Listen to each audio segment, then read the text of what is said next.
Coming up, I'm going to share early signs that you might be in a toxic work environment, and then changes leaders are going to need to make for a 4-day work week, and then high-earning broke people. Plus, I coach you up. Let's go.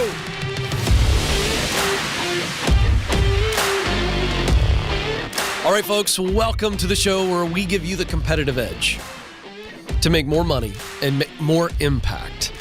This is the Ken Coleman Show. I'm Ken. I'm your coach. So if you are stuck, if you are lost, if you are where you need to be, but you want to know the steps to go further, faster, all of those are just samples of what we do when we get to our coaching session. But first, I coach you with a little locker room speech, right? We teach you 5 early signs of a toxic work environment. Increasingly, this is an issue.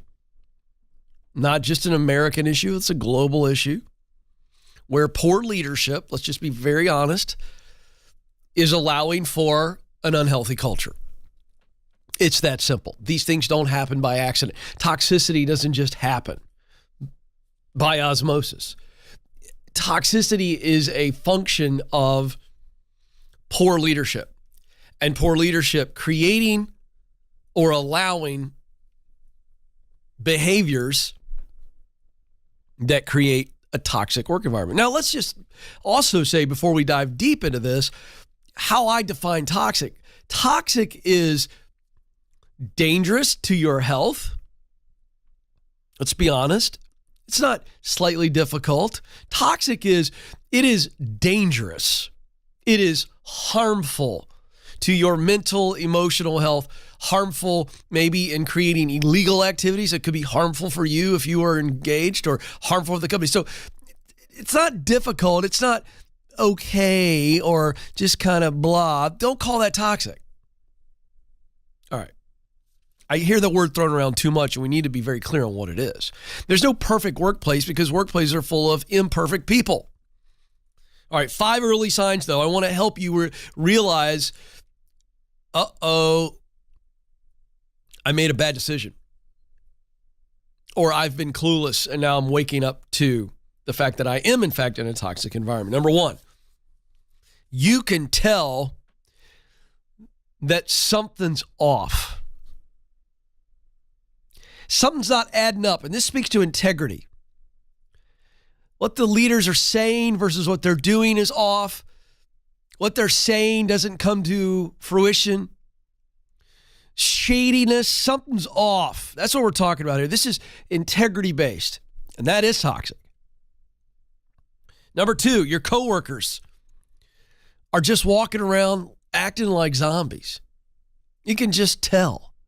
I talked about this the other day. Our producer Alex was in a job interview not too very long ago for an organization, and in the process of the interviews, people were openly talking about, boy, I'm sure I'm glad it's Friday. Okay, okay, that doesn't necessarily mean you're in a toxic environment, but when people are walking around and it is obvious through their language, through their behavior, that they are completely checked out. I don't mean like just kind of coasting. I mean checked out. They're there in body only. Number 3, workplace communication is sporadic at best, and when it does happen, it is confusing, contradicting. This is a sign of something toxic below the surface. I can just tell you that for a fact. Sporadic, and then when it does happen, hit or miss as to whether or not it's legitimate, confusion all of the time. And then number 5, your boss shows signs of being horrible. All right, now let's pause for a second and let's unpack this. Horrible bosses. In fact, I created a term called horrible bossery, just because it's fun to have fun with words every once in a while. And, you know, I'm not above inventing new language or new words. Horrible bossery. The act of being a horrible boss. Now, there are 2 sources of horrible bossery. First, they're a horrible person. A horrible person will lead in horrible ways. And there's something deep and broken inside of them. They themselves are in a toxic, unhealthy place in their lives. And instead of seeking to heal through awareness, they're aware or they're unaware, but they don't care. If they're aware and they're still horrible, they don't care. If they're unaware and they've just decided to walk around in pain all the time, and they openly try to be horrible through belittling you, through overworking you on purpose, through intimidating you, through manipulating you. How many of you out there watching and listening today can raise a hand and say, I know what that's like? There is horrible actions, a horrible person, and then there's horrible leadership.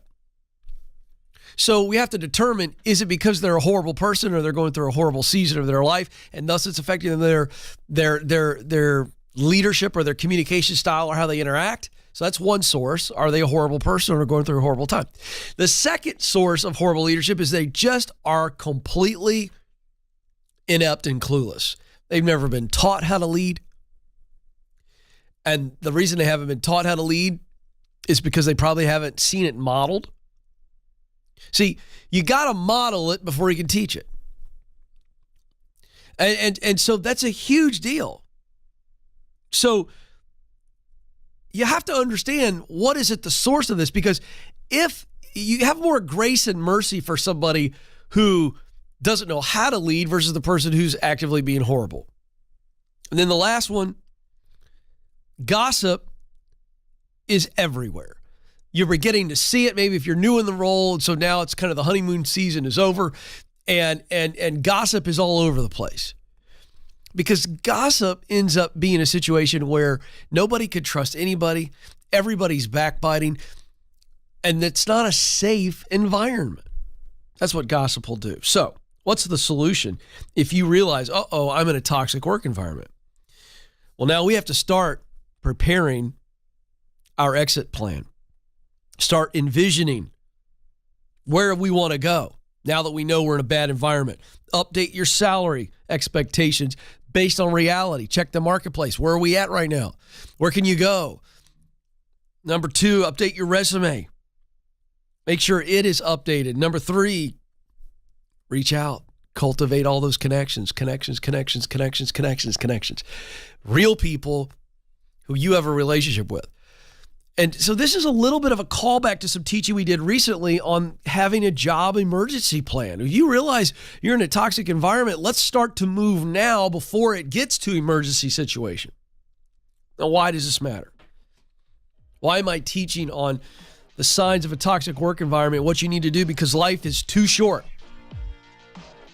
to be depleted and diminished. Life is too short to work in an unhealthy environment. It will affect your health if you don't do something about it. You deserve better. Go get it.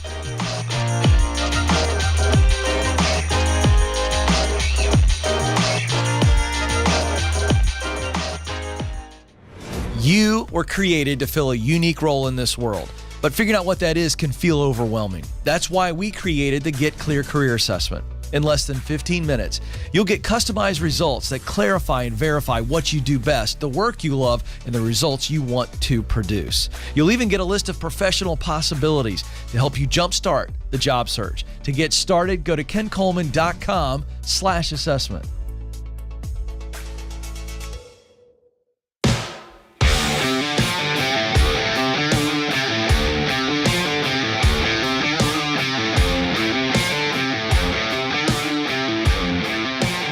Coaching you up so that you have the competitive edge to make more money and more impact in your work life. This is the Ken Coleman Show. It's what we do. Why does this matter so very much? Because you spend more time at work than you do at any other place in your life, period. Why would you want it to be, why would you put up with it if it sucks? Why would you put up with it if it's just kind of okay? It's okay. It's like we are resigned to suck or we are resigned to average. And the reason is because we'd rather be miserable than uncomfortable. And so I've talked about this many times before. So I'm here to coach you on this because you know there's more, and I want to help you get there. And one of the ways that I want to continue to help you, we're very excited. We are launching a pilot of Ramsey career coaching. We have a wonderful roster of men and women who've been career coaches for a long time. Many of them coach executives as well. They're really, really good. They're committed to the values and the methodologies of this show. And so we have a pilot program that's limited to just 30 people as we get started and kind of kick the tires and help you. You get to go deep with these coaches.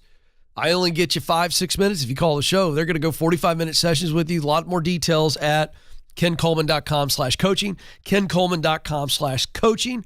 Move on this because it's going to be a wonderful, wonderful investment you make in yourself, kencoleman.com/coaching.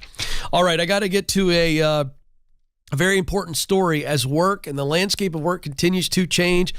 And you're not going to believe, after our In the News segment, we're going to talk about high-earning broke people and how you can avoid this and what gets them in that trap. So that's where we are right now. Let's go first in the news.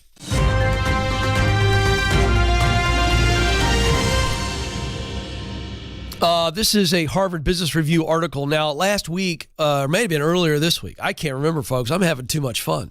It all bleeds together. But I recently reported on the show in this very segment that the largest trial of a 4-day work week in history is happening right now in the United Kingdom. It's a 6-month trial, and they are testing the 4-day work week.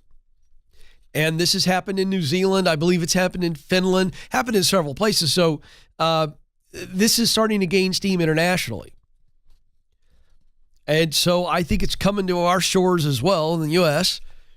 Because of the way the world has changed at work. But this article from Harvard Business Review is really, really good. And for those of you that are thinking about this,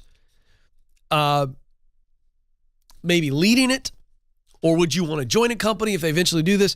This is a cautionary tale. Because just saying, well, you can work from home, or you can have flexible work hours, or you can work 4 days a week is not enough. Let me detail this out. In 2021, 67% of workers reported that stress and burnout had increased. So what's the big response? As I just mentioned, remote and hybrid working. We see things like unlimited paid time off. Some companies are getting headlines for saying this. Right to disconnect, mental health benefits, all things that are good, all things that have merit. And so this is what companies are doing. They're trying to respond to this for two reasons. One, to retain the people they have, and two, attract new people. But it's like politicians sometimes. They just promise things and throw things out, and it's a pain reliever, not a problem solver. So if my knee's hurting, I'm only going to put up with that and pain relievers for so long because I want to get to the source of the knee pain. I want healing, not pain relieving. That's just me. I don't know how you are. So these initiatives that I just mentioned are more on the pain relieving side. And HBR does a wonderful job pointing out you can do all these initiatives, 4-day work week being one of them, hybrid work, all these other no paid time off limitations, whatever. But if you don't deal with the source of the issue, why people are burning out at the highest rate in history, then it's not going to work. So a study was done by UK Digital Futures and Work, and what they made very, very clear in their study is that the real problem of burnout is excessive workloads and intensity of work. All right? So you got people reporting stress and burnout all the time. Well, A, workload. B, the intensity of the work that you're loaded up with. All right? So none of this is like, oh, wow, Ken, that's cold fusion. But in a recent study, In New Zealand's move to a 4-day work week, researchers Helen Delaney and Catherine Casey found that not only was work intensified following the change, but so too were managerial pressures around performance measurement, monitoring, and productivity. So, long story short, they go to a 4-day work week. They didn't change the workload or the intensity, and then the pressure on the leaders and the managers to monitor everybody. Go, did you get all your work done, Alex, in your 4 days? Same amount of workload, less days. So it caused even more stress. So, a reduction in hours must be accompanied by a revision in the workload. And then the time at work can't be more intense and stressful than it was before. So the point is, whether it's 4-day work week or hybrid model or remote working, to appease workers, it's not going to solve the problem. And the problem is intensity. The problem is too much of a workload. So just keep that in mind. Don't just get sucked in by the carrot of all these things. If the workload doesn't change and the intensity doesn't change, you're going to be more stressed out, and you just think, well, I got more time to be mad about my leader. That's the point. All right. I want to show you something. We're going to play a clip here in just moments from my financial advisor talking about people that are high earners who are broke. I'm just going to show you a very quick clip, and then I'm going to comment on this because this is a temptation for those of you who are trying to go after it, and there's a lesson here for all of us. Let's play that, Nathan. As a financial expert, I'm about to tell you the professions that have the highest earning poor. These are people that make a lot of money but don't have a pot to piss in. Here is the tea: dentists and doctors. These two professions kill me, and every time I see a loan request from any of these people, I mentally have to prepare myself because I know that their financials are going to be a complete show. First of all, they have accumulated a lot of student loan debt, right? But that is not the worst part. Because they're doctors and dentists, they think they have to live up to a certain standard. So they drive the most expensive cars, live in the most expensive homes, go on expensive vacations without a thought of how this is going to affect their finances. I had a doctor that was making $750,000 a year and had $2,000 in his savings account. How does that happen? Let me break it down to you. After taxes, he was bringing home about, $370,000 a year, somewhere around there. So that made it about $30,000 a month that he was bringing home after taxes. His student loan payments were $2,000 a month. His Bentley, $3,000 a month. His wife's Porsche, $2,500 a month. And the $3 million home that he lived in, after insurance and taxes, $15,000 a month. So that left him with about $7,000 a month for all his other. All right, so here's the deal, okay? This is the situation where people want the big time career, but they're not willing to wait the right amount of time to get it. Doctors, lawyers, they go get the expensive degree. They go into this huge amount of debt going, well, I'm going to make a lot of money. Oh, but then they get into the actual career and the lifestyle pressures, the peer pressure. So you got debt and then perception pressure, right? I'm a doctor. I hang out with doctors. So I got to have all the things. I got to look like I belong. And here's the point. I want to remind you folks, it took me 9 years to step into my dream job. 9 years. It was excruciatingly hard to wait for it. But it was worth it. So if you want to be a doctor or a lawyer, great. But don't go into crazy debt because the very thing that you love will be the thing that you resent the most because you are underneath so much debt. Folks, patience is underrated, but it is the wonder drug, the super secret sauce to winning the right way. It's okay to wait. It'll be worth it.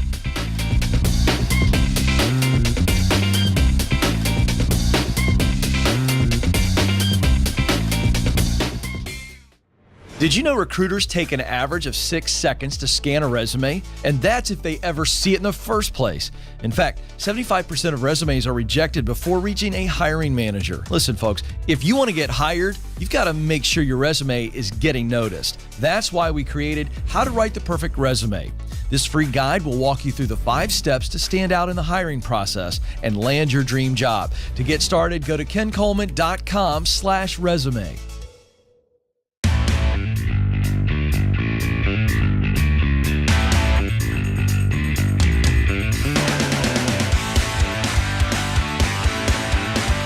right, folks, welcome back. It is time for our coaching session here on the Ken Coleman Show. You get the opportunity to get coached up. And if you'd like to join that, you can. 2 easy ways to do it. Of course, you can join us live every day, 12 Central. 844-747-2577 is the phone number, 844-747-2577. And if you need to schedule a call due to your life and all of that stuff, we get that. Ask at kencoleman.com. Ask at kencoleman.com is the email address, and we'll get with you. Now, if I'm really, we'll take all calls. We do our best to get everybody, but we have a lot of demand. But really want to focus on folks that are stuck in a really tough situation right now. And we can get to the future, but we really want to focus on the now. Maybe you're dealing with a really horrible leader, a nightmare situation. Maybe you've been burned or you've had a big failure in your life and you feel like you're damaged goods. I really want to focus a lot more on some of those calls because, I'm reminded almost on a daily basis that, people will reach out to me via social media or email, and there's so many more people that are represented than just the calls you hear. A lot of people, and some people just won't call. And so to the extent that we can dive into the messy situations, we'll protect your name, location, where you work, all that stuff, so that we can help you out because a lot of people get empowerment through that. So if that's you, give us a chance. 844-747-2577. Amy is up in Kansas City. Amy, you're on the Ken Coleman Show. Hi, thank you for taking my call. You bet, Amy. What's up? Well, I have the opportunity to join a startup, and I'm just not sure if it's right for me. I'm really excited about the opportunity, but I'm also nervous. Okay, what are you nervous about? Security. Just if it doesn't work out, I could be unemployed at one point. I want to be successful in it. Yeah. I want to succeed with it. Yeah. Very so smart, by the way. Sure. Yeah, very smart to at least be wary enough to go, all right, it's a startup, which means they have no track record. Yeah. And so that's natural. So instead of being nervous, I just want you to be focused to get as many answers as you possibly can. All right? And so you've got some concerns. It's okay to ask a lot of questions about those concerns. And then after you get that information, which I think you probably already have, you need to sit back and go, all right, if I take this risk, what makes it a calculated risk versus a crazy risk? How about that? Make sense? Yes. So what would make this a calculated risk? Is there a possibility that it's calculated? Yes. All right, tell me what needs to be true for this to be a calculated risk so that if they go under or if they have to lay you off along with other people because they're a startup, walk me through how this could be a calculated risk for you. Well, the people who did the startup are just been in the industry for a long time. They're not just 25 and starting out a new company because they had an idea. They've been in this industry for decades, right, and they really have a proven track record. Okay. So I feel really good about the people running it. Okay. But I don't know. But let me focus. I'm not trying to focus you though. Let's say that it goes wrong.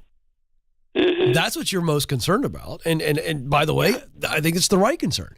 Let's say they have to lay you off along with other people, or the thing goes under. Because your concern was, I don't want to be unemployed and stall my career or ruin my career. If they went under, or if they had to lay you off, would that ruin your career? Yes or no? No. Of course not. And if they had to lay you off, or if they went under and you were unemployed, are you going to be under a bridge starving? Not immediately, no. Come on. We have an emergency fund. We have money. Yeah. We're not rich, but No, but you're also okay. talented. Okay. Okay. Yes or no? I am. I have other companies pursuing me too. So of course, because you're a rock star. Let's be honest. You're really good at what you do. You've got talent. You've got experience. You wouldn't be homeless, starving under a bridge unless you chose to do that.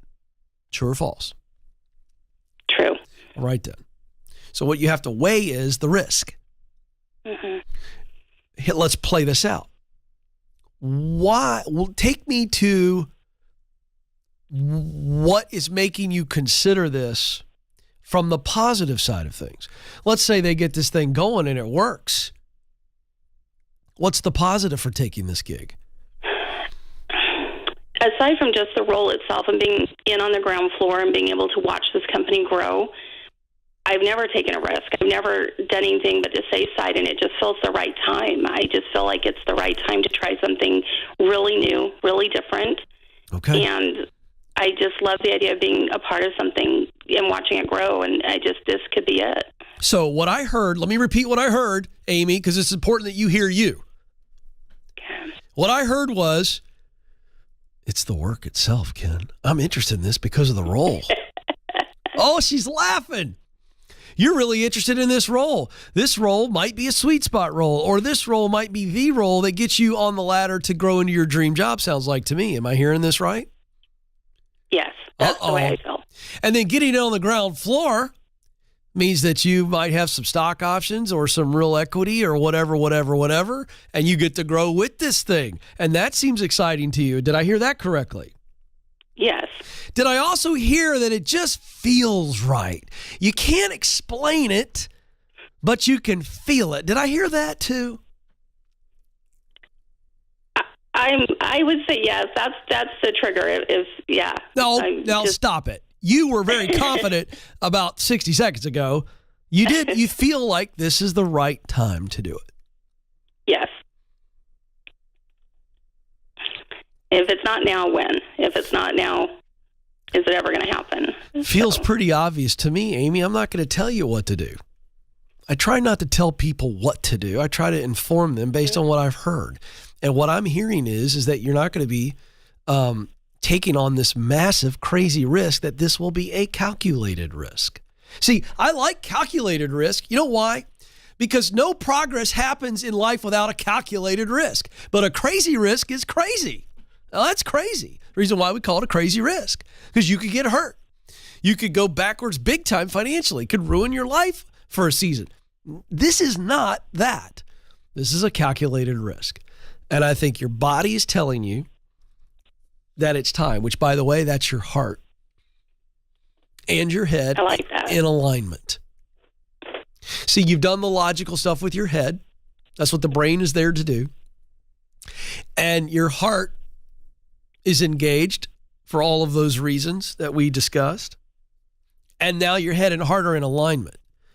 And when we have a feeling, neuroscientists have proven that the gut feeling is the same thing as a logical conclusion.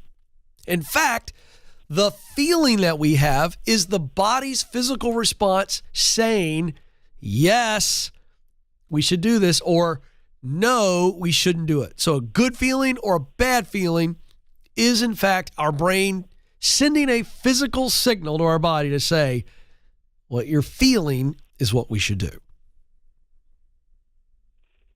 So I think you should do it. Because here's the deal.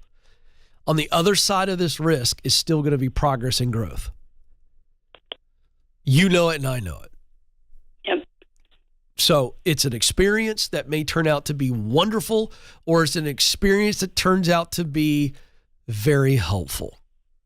Wonderful or helpful. That's pretty good. If it works out, it's wonderful. Woohoo! We're really excited. Yay! If it doesn't work out, we learn something from it.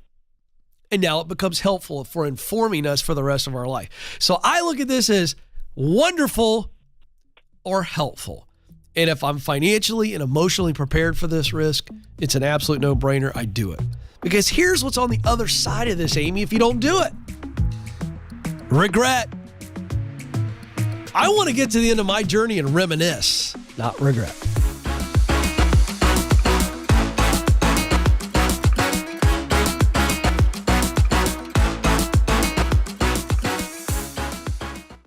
You were created to fill a unique role in and through your work. Now, some of you may be going, I have no idea what that is. Some of you may be saying, I know what I want to do, but I don't know how to get there. I felt all of those emotions. I've been where you are, and I can tell you, there's hope. That's why I wrote the book, From Paycheck to Purpose. You can make the income you want and the impact that you desire. And I know that you have what it takes.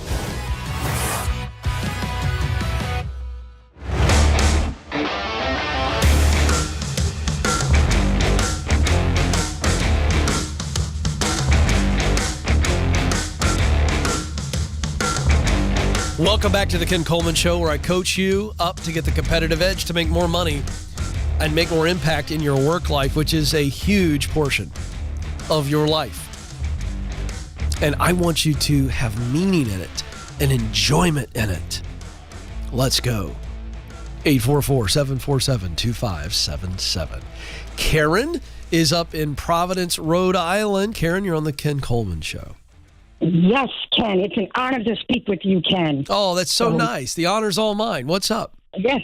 So I did an observation proximity day yesterday for a dental implant sales consultant career. Nice. Which is a different midlife career change where I can impact a person's transformation, as opposed to what I'm currently doing for the last 26 years as an outside sales food beverage rep, where I'm in approximately 15 accounts a day. So I'm currently right now unfulfilled, lonely, no growth at my current sales role for the last 8 years. Yeah. If I'm offered this position, I'm just unsure if I can be in one location all day and very nervous about this big change. Okay. Should I harness this risk? Yeah. Well, you know what? Before I answer that question, I want to ask you, based on your proximity and shadowing, which I love, I'm so proud of you. I can't tell you how proud I am of you. But that was because of you. That was because of you, because I took I did the resume update. And good. My fourth interview was the observation day. Good. Well, I'm proud of you for doing it. So when you observed and you shadowed for a day, how did you feel for most of the day? Did you have a good feeling about this? Did you have or did you have a bad feeling? Those are your three options. A, good. B, C, bad. No, it was good. It was just, I think I was overwhelmed because there was a lot of stimuli going on. I know. Hold on. But I was really jazzed. Jazzed. And good. And Trust they actually said to me, because I interviewed with two surgeons, and they said, are you always like this? Because I seemed very I guess you would say exuberating positive energy. Well, you have good energy. I can hear it. Wow, thank you. You have great energy. And I feel like this is a long time coming. It is. So, Karen, you just answered your own question. Yeah, I think that you should take it. Listen, you're coming up with reasons. You're coming up with a reason of why you should feel not good about this, because you're like, well, I've been in all these locations. Now I'm going to just be in one location. I got to tell you, that is classic doubt trying to come up with a stupid excuse. Right. That's not you. That's not you. Right. You had juice all day. The surgeons talked about your juice. Here's the thing. You need to put that little thing on trial. Right now, we're going to put it on trial. All right? Mm-hmm. So let's put that statement on trial. This is doubt whispering in your ear. I don't know that you can handle just being in one place all day long for the whole week. What? What? Let's put that on trial. That's kind of stupid, right? It does. If I'm intellectually stimulated, I think, because I'm not intellectually stimulated currently at my sales job, I'm on like autopilot. Your soul has been sucked out of your body and you're lonely. Right. For 26 years, I've been on the road. 26. It's a long time. Yeah, but how about the next decade or whatever you want it to be? Right. You're in an office. Encore career. Encore, but you're around people. You're making a difference. You've already seen it, and you got the juice. Karen, you said it best. Doubt, in this case, is lying to you. Doubt is stupid. You're not stupid. Right. But the voice of doubt is stupid. So we've already told doubt, we don't believe you. You have no evidence to back this up. Thank you, sir. Thank you. We don't need you anymore. You can leave the courtroom. And so if they offer this to you, you need to take it and not think twice about it. Right. Because you're a people person. You like being around people. You like being helpful. Well, this is going to put you in an environment where, honestly, the last thing you're going to be thinking about is that you're in one office for most of the day. I'm in this office all day, every day. Karen, I don't even leave for lunch. Thank God we got a great cafeteria here when I am able to do it. I can't today. Alex is working me like a plow horse. But when I can't I don't leave. But guess what? From the time I walk in here in the morning until the time I leave, it goes like this. I'm not even thinking about, well, I've been in the building all day. Now I think about it when I walk outside, and when I walk out this afternoon, let me tell you something, folks. Kitty Boy celebrates Friday afternoons on the golf course. I'm going to walk outside and go, man, it's gorgeous. But I wasn't thinking about that right now. I'm thinking about you, Karen, because I want to help you. Think about the people you want to help. Take this job.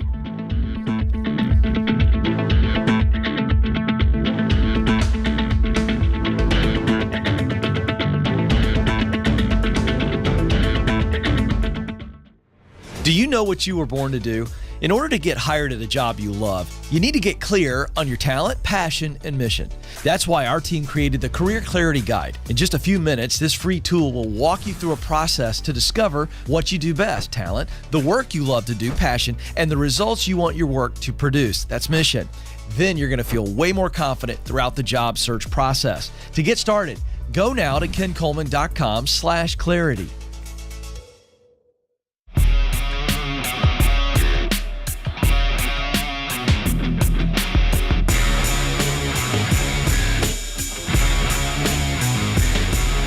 All right, folks, welcome back to the Ken Coleman Show. If you are thinking about making a move, I want you to add to all the tools and teachings that I give you to get the right gig.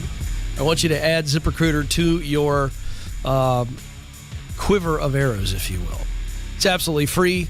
They make things a lot easier for you. Now, look, it's not all the be-all, end-all, but it does make the search really, really helpful in multiple ways, and they're going to bring opportunities to you that you don't have to sit around and think about. You could just, boom, decide, do I want to apply to this or not? And it's super easy, one click of the button. That's why I endorse them. ZipRecruiter.com. Go ZipRecruiter.com. Guy's walking in the lobby. He's got a Michigan shirt on. Go blue. Got to tell him that there. I have ADHD, so if I see anything like that I feel like I want to respond to, I will. So there you go. Fun stuff. All right, let's get back to the phones. Austin, Texas. Courtney is on the line. Courtney, you're on the Ken Coleman Show.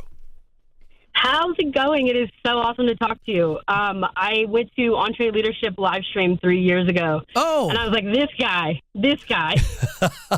Well, that's very nice, I guess. Of course, that could have some negative. This guy.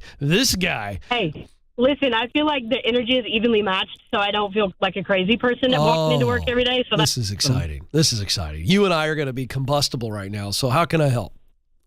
Okay, so I'm going to set the stage for you. So I work for a nonprofit that works with kids. We've got a leadership team that consists of 3 of us. It's the executive director, administrative services director, and myself, and I'm programs and operations. I started out as just programs, and then operations was added into my wheelhouse when, hey, you're doing a great job, love where we're headed, this is awesome. So a lot more responsibility, but then I was in charge of our, senior staff leadership, kind of the people who are right with kids. Love that. I'm definitely in my sweet spot doing that and in this role. This is something I definitely see myself doing forever, is coaching the leaders who are with kids. I absolutely love it. Could not be happier in that role. Okay. And over the last, I'd say about year, as I stepped into that role a little bit more in depth, I noticed, there's some safety things that can be addressed. There's some things that really, as an organization, you can't really let slide and that have to be addressed. And as we, as a leadership team, kind of met over time, I noticed that things were kind of not being addressed, or kind of, hey, we don't need to worry about that, or that's not a big deal, when my whole career has been, as soon as you see something, you're supposed to react, and make something happen. So, when you go to your ED, and they're kind of like, hey, it's not really a big deal. We've got our board of directors. And there's that fine line of when do you reach out for help and how, because you know that a lot of these things can't go on the way they're continuing to, because we're here to do right by kids. Yeah. And that's not something that you have a lot of gray area with, in my opinion, at least. Yeah. So is your question, my leadership is not responding. They don't think it's a big deal. I do believe it's a big deal. Do I go to the board, go above them to try to get some change? Is that the essence of your question? Yes. And I guess, too, kind of, when you see those little red flags here and there of such and such isn't being addressed, and it's something that is not life or death, but very much needs to get done quickly and efficiently, not kind of, halfway. Yep. Where do you kind of, as being on the leadership team, it's hard when you're do you have, let me ask you this, just for sake of time, okay? Do you have the ability to address those many red flags yourself, or does it require someone else in leadership to actually execute on it to solve it? So I actually have the ability to do that, but as I've brought a lot of these things up, the power has been taken away from me because other people have not wanted to address some of these things. Why? That is a great question. You need to get the answer. Yes. Yes. And I don't mean like stick your finger in their face and wag your finger and come at them that way. You got to try to figure out what's going on. So here's what I mean. Is this a values disconnect where you say, this is important and urgent? And I don't mean moral. I just mean like, could be a professional thing. We go, this needs to be dealt with just for efficiency and excellence in the organization. Or this is a huge issue that could cause problems for the organization. Whatever it is. The point is, you think it needs to be handled. They don't. Yes. Where's the disconnect? I definitely... Hold on a second. Is it... So you have to get this answer. And I'm not asking you to answer it now. But I want to make sure that I give you a construct to walk away from this call and make some decisions, because I think this is a big deal. Because you won't be able to stay there much longer if this stuff keeps happening. Am I right? Absolutely. All right, so here's the construct. You say these are red flags that need to be addressed. On some of them, they may have agreed, but on many, they have not. And then they took away your ability to execute on them. Not only did they disagree with you, they don't want you to do it. So they don't think it's an issue. You've got to figure out why. Because it's going to come down to, is it style and preference? And you need to relax a little bit and decide, can I still do good work here, but have some philosophical or methodology type disagreements? Or is this a values-based thing where I can't work here because this is going to become a thing for me? Which way is it leaning? Which one is it?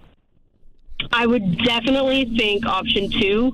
And I say that's that a problem. Because when you were talking about energy before, when you get told, hey, I think your expectations of people is too high because we're in 2022 and we're kind of dealing with, just the bottom of the totem pole in terms of staff, instead of, we've got very capable people. They just need a little bit of a push and motivation, and that's my job. But if I can't do that, that's where I struggle. And you will continue to struggle. And so I don't want to paint with too broad a brush here, but I have consulted nonprofits before. I have donated to nonprofits before. I have been on the board of nonprofits. So I have a unique perspective on this. Gotcha. And it has been my sad conclusion that a lot of nonprofits run this way. They are started by somebody who's a crusader, who has a massive heart and a very entrepreneurial type spirit, but they're not great at organizational leadership many times. And they lead and operate too much with their heart. And so efficiencies suffer, excellence suffers, impact is happening. But you get somebody like you in an organization like this, and this is a very common frustration that I have seen myself as a board member, as a donor, as a friend, and they have pretty much played their hand to you. Okay. It makes sense. I don't see it changing. Now, What you've got to do is make sure that you don't get burned and frustrated and get discouraged, because you can do work like this in other places, or you can come at this problem that you love to try to solve maybe from a nonprofit environment. But I don't want you to walk away from this discouraged today, but I do want you to walk away determined to go, this may not be the right environment for me, and I need to do the hard work to absolutely get confirmation, but not let the environment discourage me from the outcome that I desire to create, and I can go find other ways to drive that outcome. Do you understand what I'm saying? Absolutely, because all of the things that you said about, a crusader and where their heart is exactly the situation. I mean, like, you painted that perfectly. Yeah, well, unfortunately, I've seen it. And so here's the sad part, but maybe the nudge that you need. They're not going to change, it doesn't sound like. You can have one more sit down with them and go, hey, where's the rub here? All I want to drive is, I think it's probably worth to have a final, you don't have to tell them it's final, but it might be your final conversation where you really get to the bottom of where the disconnect is, because it's possible that you're frustrated and that you're not giving them enough grace. You're not working it from different angles. But it's on you to figure this out, and I know you will. Hey, before I go, you matter. You have what it takes. Press on. Thanks for listening to The Ken Coleman Show. For more, you can find the show on demand wherever you listen to podcasts and watch the show on YouTube. You can also find Ken across all social media by following @Ken Coleman.